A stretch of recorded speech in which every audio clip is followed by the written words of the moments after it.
आज की इस वीडियो में हम लोग जानेंगे कि advantage of unity power factor. यदि हमारा पावर फैक्टर यूनिटी है तो हमें उससे क्या क्या बेनिफिट मिल सकते हैं।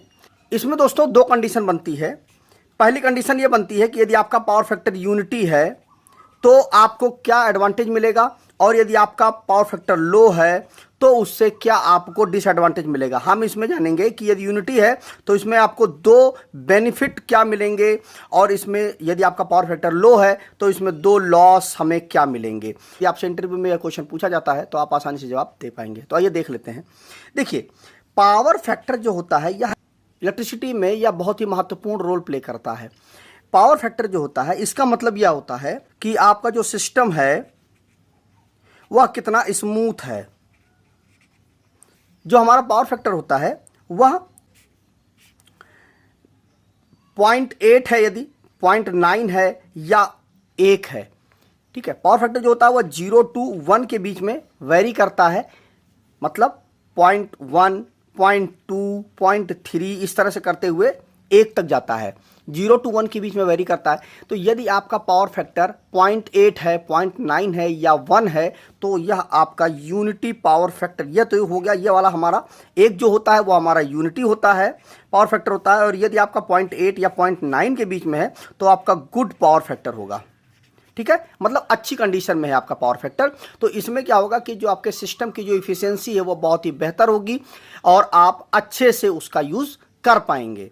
लेकिन यदि आपका पावर फैक्टर जो है वह 0 to 0.7 के बीच में यदि आपका पावर फैक्टर होता है तो क्या होगा, यहां पर क्या है कि यह power factor bad power factor के रूप में माना जाता है, कि यह सबसे खराब पावर फैक्टर होता है। इसमें क्या होता है कि आपकी जो सिस्टम की जो इफिशियंसी है वह बहुत ही कम हो जाएगी। अब कैसे कम हो जाएगी वो भी आइए समझ लेते हैं। देखिए, यदि मान लीजिए कि जो आपके यहाँ पे जो इलेक्ट्रिसिटी आ रही है, एक एग्जांपल ले लेते हैं कि आपके घर में जो लोड लगा हुआ, मान लीजिए वह 1 किलोवाट का आपके यहाँ पर लोड लगा हुआ है, आपके यहाँ पे आ रहा है। आप इससे जो मोटर चला रहे हैं वह 1 किलोवाट की मोटर चला रहे हैं। ठीक है, अब 1 किलोवाट की मोटर को चलाने के लिए एक एग्जांपल ले लेते हैं हम कि 10 एम्पियर की ज़रूरत पड़ती है। मतलब 1 किलोवाट की जो मोटर है वह चलने के लिए 10 एम्पियर का, एक एज्यूम कर लेते हैं हम कि 10 एम्पियर का करंट वह ले रही है मोटर हमारी चलने के लिए। अब इसमें देखिए 1 किलोवाट को हम क्या कह सकते हैं, 1000 वाट, इसको हम 1000 वाट भी बोल सकते हैं। तो अब देखिए, यदि आपका पावर फैक्टर यूनिटी है या 0.8 है तो देखिए उससे हमें एडवांटेज क्या मिल जाएगा। एडवांटेज हमें ये मिल जाएगा कि 1000 हमारा है ना, और इसमें पावर फैक्टर का मल्टीप्लाई हो जाता है, क्योंकि जो फॉर्मूला होता है P = V × I × cos φ होता है। तो वोल्टेज जो हमारा वो तो फिक्स ही होता है, वोल्टेज में कोई भी फर्क नहीं पड़ता है। करंट जो होती है हमारी वही वेरी करती है। ठीक है, तो यहाँ पर हम देखिए ये करंट जो है हमारी वो 10 एम्पियर की है। अब 10 एम्पियर जो है यह 1 किलोवाट की मोटर को चलाने के लिए 10 एम्पियर करंट हो रहा है। अब मान लीजिए जैसे आपका 1000 वाट है, ठीक है, तो 1000 वाट देखिए इसमें जो है सीधे सीधे आपका cos φ का मल्टीप्लाई हो जाएगा। यदि आपका 0.8 यदि आप रखते हैं तो क्या होगा, 0.8 रख दिया आपने तो आपको 800 वाट ही आपको मिलेगा। आपने जो पीछे से लिया कितना, 1000 वाट लिया, लेकिन आपका पावर फैक्टर लो होने की वजह से 0.8 यदि आपका पावर फैक्टर था तो आपको 800 वाट ही मिलेगा। यदि आप 1000 वाट, आपकी जो मोटर है वह तो पूरा 1000 वाट ही लेगी ना, और इसमें 0.9 हो गया यदि हमारा पावर फैक्टर तो हमको 900 वाट मिल जाएगा।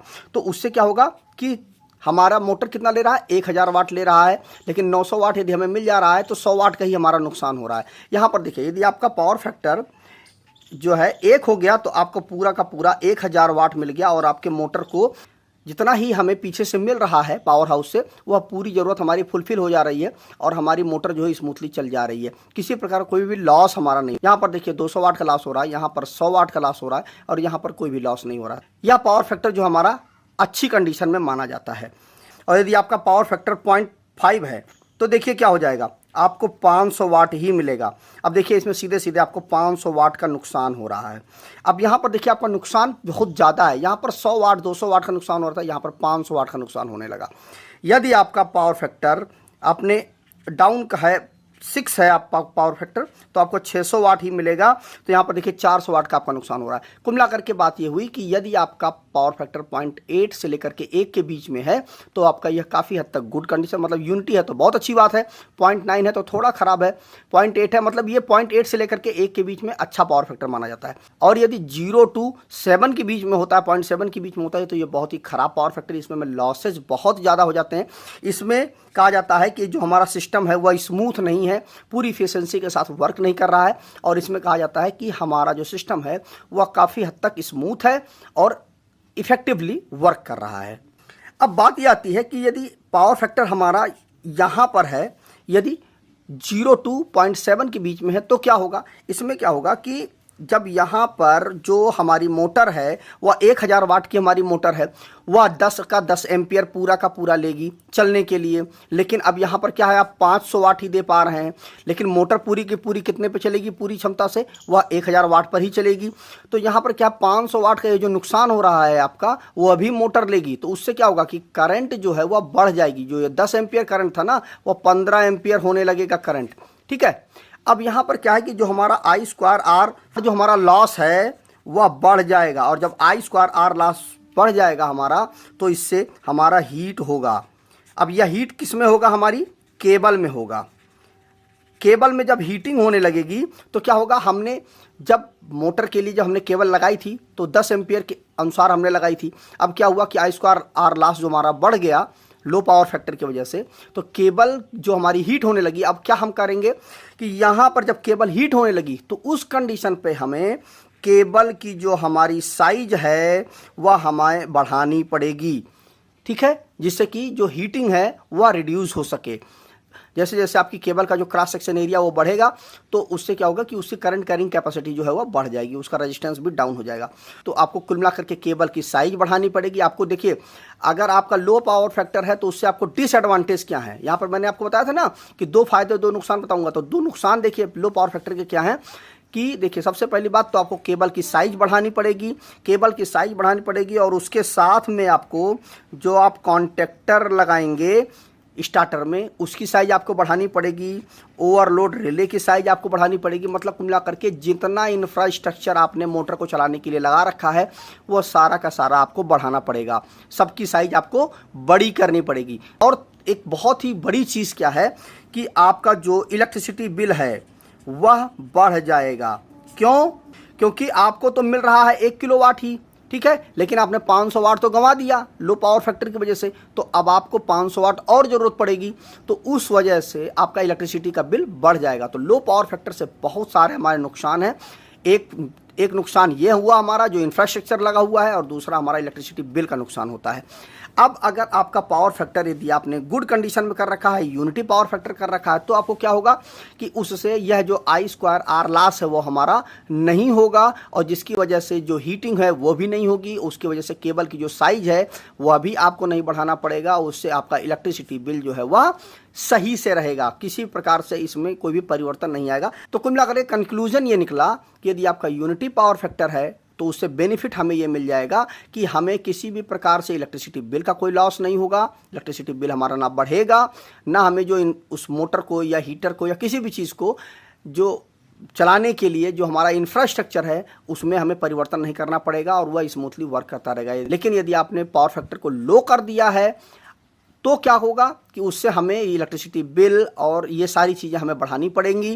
केबल की साइज बढ़ानी पड़ेगी, स्टार्टर की साइज बढ़ानी पड़ेगी, जिससे हमारा काफ़ी नुकसान हो जाएगा। अब बात यह आती है कि अब हम करें क्या। पावर फैक्टर तो हमारा कम हो गया, लेकिन पावर फैक्टर को हम इम्प्रूव कैसे करें, और इसको देखेंगे कहाँ पे आप देखिए। इसके लिए एक पावर फैक्टर मीटर होता है, मतलब कुल मिलाकर के एनर्जी मीटर जो आता है, जो पावर हाउस से मीटर लगा हुआ होता है, उसमें ये सारी चीज़ें पता चल जाती हैं कि आपका पावर फैक्टर कितना चल रहा है। तो यदि आपका पावर फैक्टर 0.8 है तब तो अच्छा है, लेकिन यदि आपका पावर फैक्टर 0.7 है, 0.6 है, तो क्या करेंगे।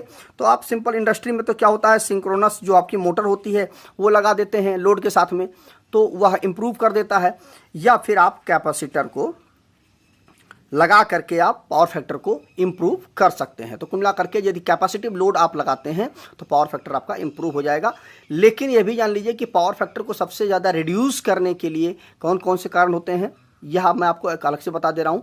देखिए, पावर फैक्टर को रिड्यूस करने के लिए सबसे महत्वपूर्ण चीज़ क्या है, जो आपका इंडक्टिव लोड होता है, उसी की वजह से पावर फैक्टर हमारा रिड्यूस होता है। अब इंडक्टिव लोड में क्या चीज़ आती है, जहाँ पर कॉइल होगी वही हमारा इंडक्टिव लोड है। अब इंडक्टिव लोड में हमारा पंखा हो सकता है, मोटर हो सकती है, ये सारी चीज़ें हमारी पावर फैक्टर को डाउन करती हैं, लो करती हैं। तो लेकिन इसके बगैर हमारा काम भी नहीं चलना है। इंडस्ट्री है तो वहाँ पर भी हमें जो मोटर है या चोक है या इन चीज़ों का हमें ज़रूरत पड़ेगा, और यदि घर है तो वहाँ पर भी हमें पानी की मोटर, ये सारी चीज़ें हमें लगानी ही लगानी पड़ेंगी। तो मुझे उम्मीद है कि आपको यह कॉन्सेप्ट अच्छे से क्लियर हो गया होगा कि advantage of unity power factor. तो वीडियो अगर अच्छा लगा हो तो वीडियो को शेयर कर दीजिएगा अपने दोस्तों के साथ, जिससे उनको भी यह कॉन्सेप्ट अच्छे से क्लियर हो जाए। तो आज की इस वीडियो में बस इतना ही। नमस्कार दोस्तों।